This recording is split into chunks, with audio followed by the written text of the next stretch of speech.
Welcome back, Venturers. It's time for another discussion about VNs. I am Emar, and together with Taurus, we decided to become the biggest haters today. Usually, we talk about things that we are interested in, maybe more than others, be it childhood friends or tsundere heroines. Today is not that day. It's time to talk about the tropes we encountered in VNs we dislike and they actively ruin our enjoyment of them. Taurus, my co-hater, it's time to roll out the hate train. Yes, usually we are a channel of positivity and happiness for our favorite hobby visual novels. But not today. Now we get to let the salt flow through us as we talk about some of our most detestable tropes in visual novels. So, MR, do you want to start us off, or I could start, or how do you want to do this? Start. I have my list, and it makes me angry just looking at it. Okay, so just start. All right. Let's start. Let's start with the classic. This one of the tropes I hate the most is when some crazy stuff goes down, and then you get hit with that. It was all a dream. That is such a coward cop-out. Because look, anytime you go, it was all a dream, it's basically a way for the author to just back out of whatever they're doing. And so, that's always when they give you the cool stuff. That's when it's always, oh, a character unexpectedly dies, or, oh, this one girl just confessed to the main character. Oh my god, we're getting progress in the plot. Something is happening. And then instead, the writer immediately reels the fishing line back, and we revert back to the status quo.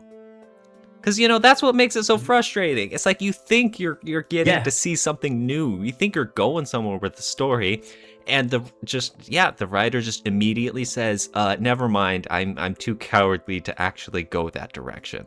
See? You know what? The funny part of what you described is I actually, on average, quite like dream sequences. As long as you know it's a dream sequence and not an Aspul. Mm-hmm.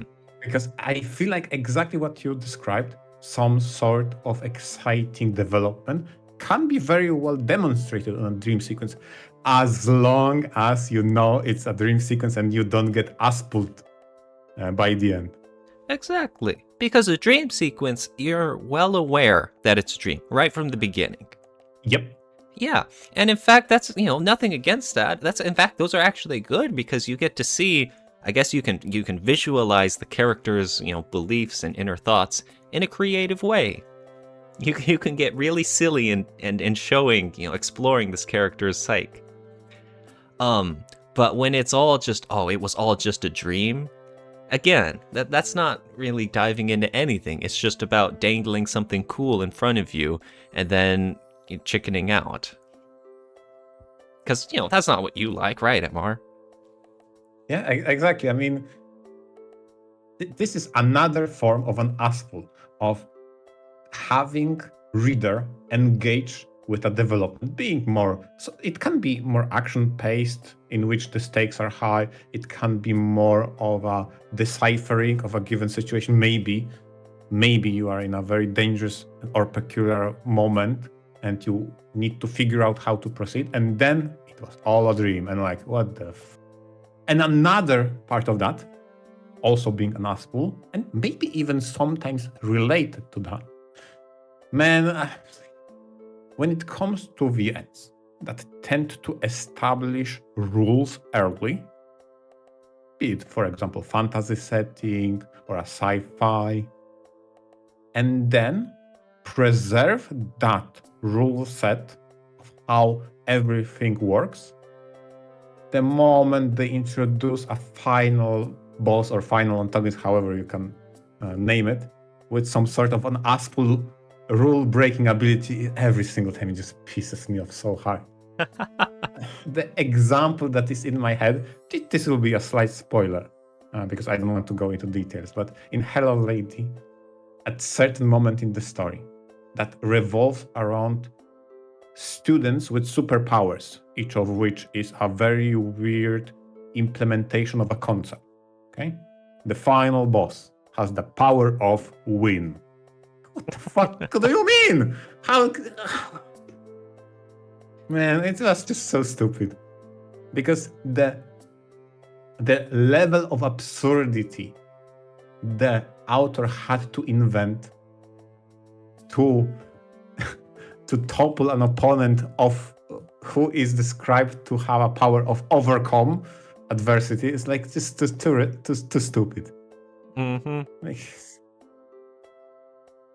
man, I know there's also another one with Fate Stay Night, pretty famously, with Lancer, whose noble phantasm is that he stabs you in the heart with his spear, and you can't dodge it, and it's guaranteed death. He will kill you. This is his trump card. It's his strongest attack. You're gonna die. And then Saber just dodges it. I think. Just dodge, bro. Yeah. I think that it's really funny that this shows up really early because they establish right away just to not really care about the rules. And I mean, if that sort of thing really bothers you, then you might want to cut your losses now.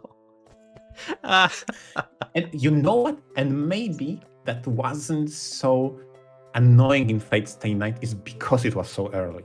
It wasn't like hour 50 or hour 60 when you have a final antagonist with the incredible, unblockable, sure kill move of Pierce Your Heart, and you just dodge it.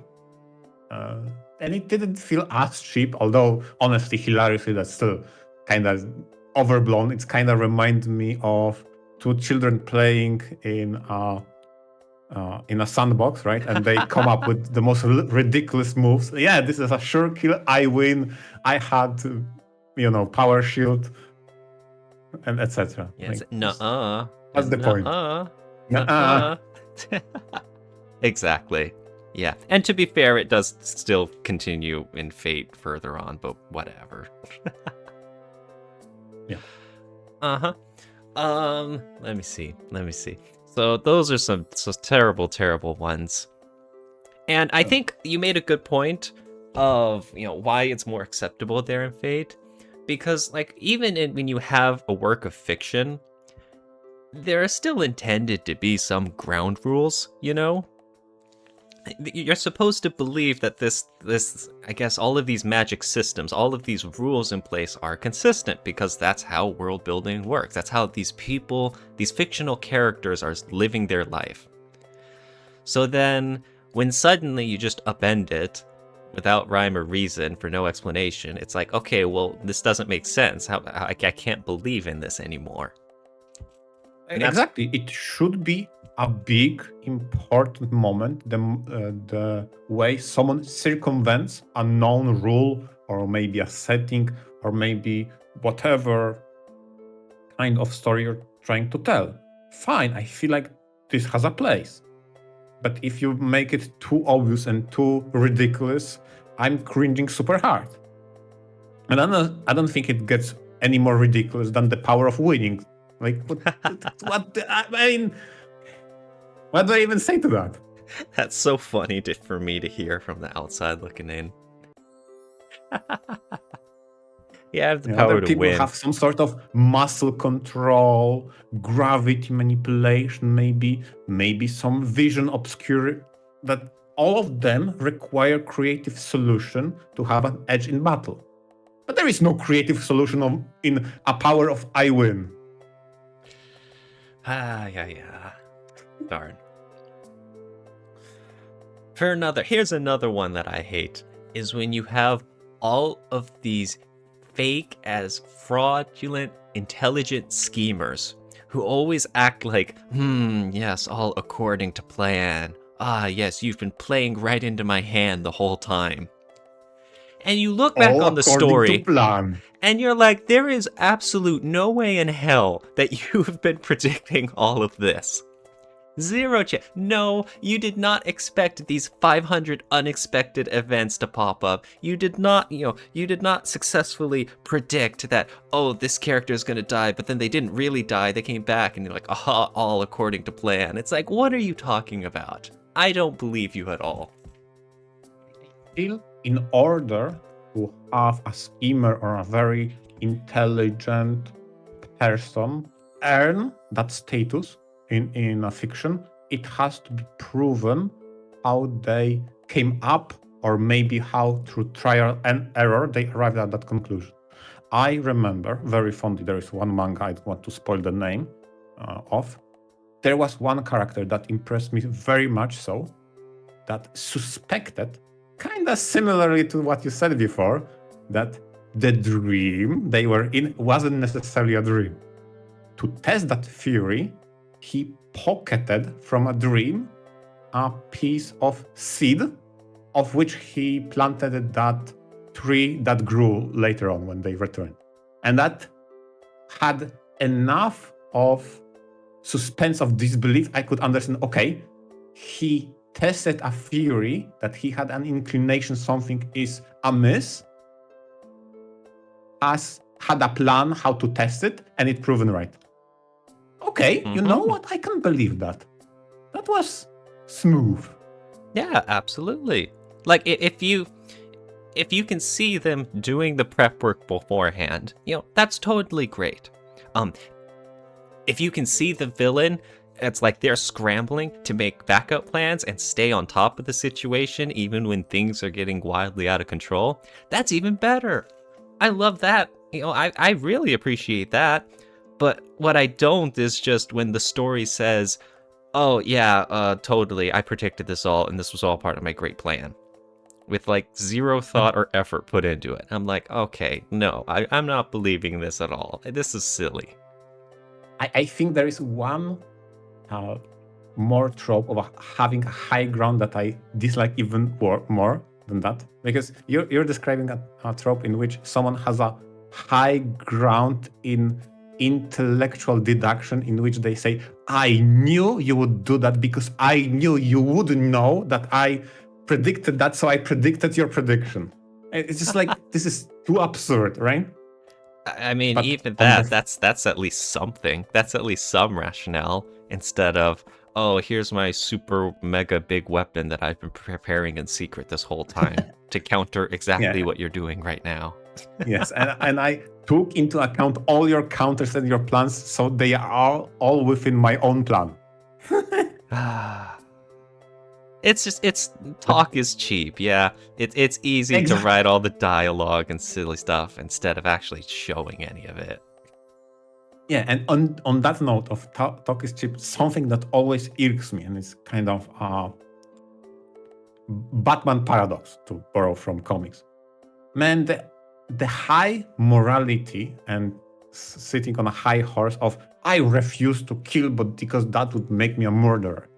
So I will continue to perpetuate the cycle of violence and more people piling on as a result of my fight with the villains. Like, apply a more permanent solution. Even if it's not the first time, learn from mistakes. And honestly, that is something I've also experienced in VNs. Hilariously enough, one of the biggest examples that is with me to this day is the Blaze Blue. There is a moment in the story, the protagonist has a chance to end quite literal Satan of the story, like, do it. And they're like, no, I'm better than that.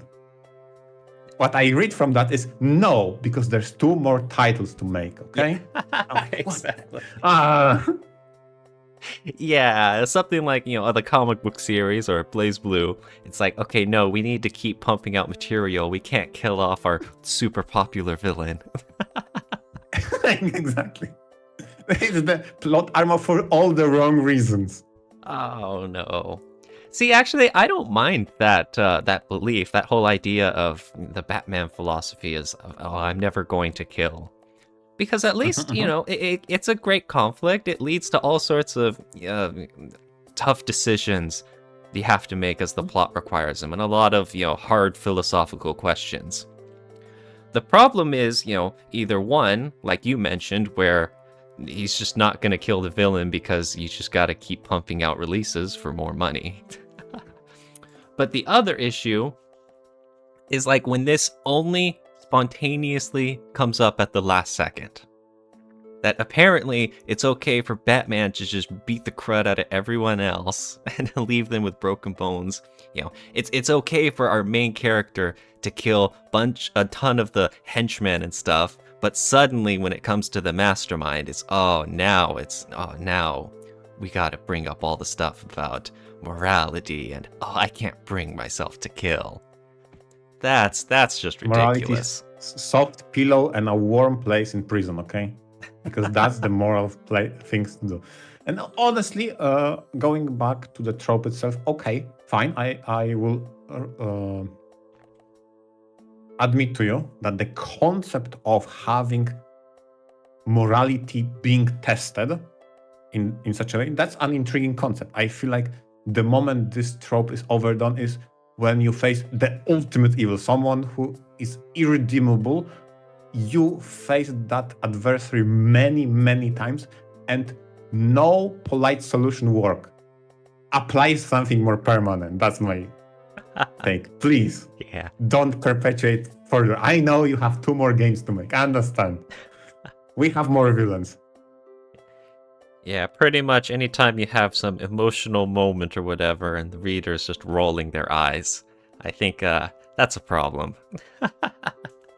Yeah, exactly. Mm-hmm. But as for me, there's another here's one that's more specific to visual novels. One of the things that just pisses me off so much is when the VN gives you a fake choice. They're like, oh, okay, Mr. Main Character, do you want to do option A or option B? And you pick option B, and then the main character thinks to himself, on second thought, that's stupid. I'm going to do option A. And I'm like, then why did you give me the choice? And I have a question for you about that. Is it any better on the same choice if option B immediately lands you to bad end and option A just progresses the story? No, because then at least you could say that this is some sort of gameplay. It's at least okay. And it's a big what if. You could see what would have happened if you'd done that, and events unfold, and you're like, oh man, that was not a good play. But okay, so it's but the disrespect of when the game asks you and then immediately disregards your opinion. That's the problem. Oh my god. Oh my god. Man, I wonder what VM had that, huh? What do you mean? There's plenty. And if you're talking about Geminism, at least I'm talking about that one. Geminism was a stylistic choice. I respect that, okay? That's not the same. Okay, fine. But it had plenty of meaningless ones. Okay, that's true too as well. But I'm talking about is just the blatant ignoring your suggestion. I'm pretty sure School Days has a few moments like those where I don't want to feel like I am directly fighting this narrative, okay? Like the whole point of a visual novel with choices is that you're in control, for better and for worse. And so if you're going to have characters who just straight up do not care what you say, then what am I doing? Why am I a part of this? You're just intentionally just being combative with your reader. Why would you do that? I think School Days didn't have as many as you would make it sound that they do have. And hilariously enough, I feel like that might be a problem of how School Days had the system of flip-flopping between 2 main heroines, and the meaningless choice you're talking about oftentimes transpired as a result of those systems. So for example, you have a choice, go to person A or B, and you pick, let's go to person B because I hate person A or whatever.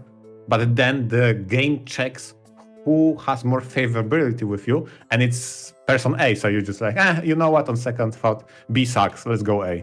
No. See, if you want to have something like that, then don't offer the choice in the first place. Okay, fair Just enough. automatically have it go to this segment, and instead of popping up the choices on the screen, the main character just decides for himself, I'm gonna go to option A, because, in the background you did the check that, the affection points are higher or something. Okay, that's totally fine. In fact, that's great. That's how it should be. It should be that if you have your affection points higher for B or something, then it unlocks the option. And then it's like, that's utilizing a visual novel to its strengths. But again, if you're going to show it and then just ignore the player, then what are we doing? I would even be happy if it showed the two options, and then because your affection points with person B was too low, it's grayed out and it's unselectable. And it's like, okay, I understand. That's part of the narrative. That's what we're going for. But just by far, the worst is letting you pick it, and then the main character says, nah, screw you, reader. I'm gonna do this, whatever. You're wrong. Let me pick my choice. Oh my gosh. Oh my god. But listen, you brought up meaningless choices. But how about meaningless drama? I need to raise the stake, okay? Because there has been some titles in which the setup is you have a character that has a terminal illness, and I don't want to spoil which title and which character. And I remember going in, that was super drastic, super dramatic, and there was a lot of tension. But if you pick that character, if you pursue her route, she will be okay. I'm like, how did you solve it? She got better. What the hell kind of drama is that? Yeah, I mentioned, it's pretty cool to see the what ifs depending on how life plays out if your character does certain things or whatever. But yeah, sometimes the world ends up very differently based on your choices. But you're like, how did that happen? Yeah, how did this girl just magically get better because of your choices? Because you reached the ending and she's now good. Okay? Don't ask questions, okay? Enjoy happy end. Doesn't matter that for the majority of that route, that was the central drama, and spending the last time she has on this planet is the motivation. No, doesn't matter. Enjoy happy end. That is such a cheap shot. Now, hilariously, one of the very early VN that I read, probably one of the first 5 or 10 I've read, Edelweiss has a very funny implementation of this trope, because during the course of the story, you'll have to pick out of one of 5 heroines to reach their endings, of which 2 are so polar opposites I cannot describe it. In one of them, there is a dramatic shift. Something terrible happens, and then the drama coalesces around that. And how to cope with that will be very emotional. And honestly, when I read it, I felt like, holy crap, that's so realistic. And it ends on a very bittersweet end. Okay, so I was like, damn, I didn't know VNs can do something like that. Again, because that was very early read in my VN reading career. Then I go and approach another route, and it says, hold my beer. This time they will die in a fire. What the fuck? Can you show that? And after a couple of chapters, but don't worry, we have a philosopher's stone and they will revive. I'm like, why? Why? What is going on at this point? Visual novels are getting too wild for you. Yes. Yeah, and otherwise it was so out of whack. On one hand, it was very realistic, dramatic, traumatic situation that you have to cope with and live till the end of your life. And on the other hand, yeah, you have magic stone and people revive it every time. Like, what the fuck? What happened? Did I switch a VN? Yeah, I mean, sometimes that can happen when you have multiple writers on a VN, especially. Like if you have You know routes what? done by different writers, it's like some of the routes might be wildly different tone, huh? That might explain it. I have absolutely no idea. I didn't think about scenario writers that early in my VN reading career, honestly. But yeah, it could explain it, honestly. But I mean, like that's no excuse. It still sucks, though, Oh right? no, no excuse still. Yeah. Mm-hmm. As for me, there is one big pet peeve I have about visual novels. This one might be a controversial one, but I generally do not like those bad H scenes that are prevalent in almost every title. H scenes as a whole, I don't think are accomplishing much to the story, and in fact, I think usually they detract from the experience. A lot of times, I mean, But there's just so many parts that I dislike about them. For one thing, a lot of times they go on too long.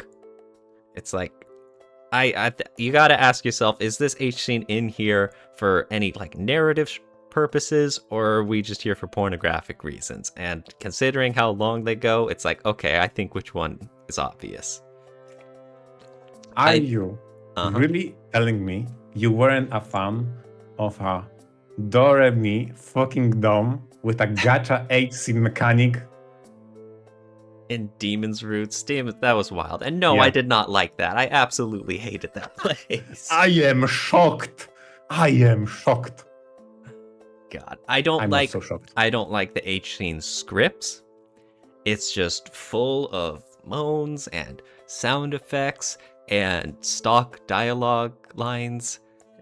There's just nothing unique about them. I've said before that you could probably just take the script for an H scene and just copy paste them across routes, just across different scenes, across different visual novels even, and you just replace the names and like there you go. You've done it. There's your job. Just copy paste the same stuff over. Probably especially damning for you is the fact that the majority of those scenes do not feature nurses, so I understand where you're coming from. Get out of here. I don't like how often visual novels have H scenes.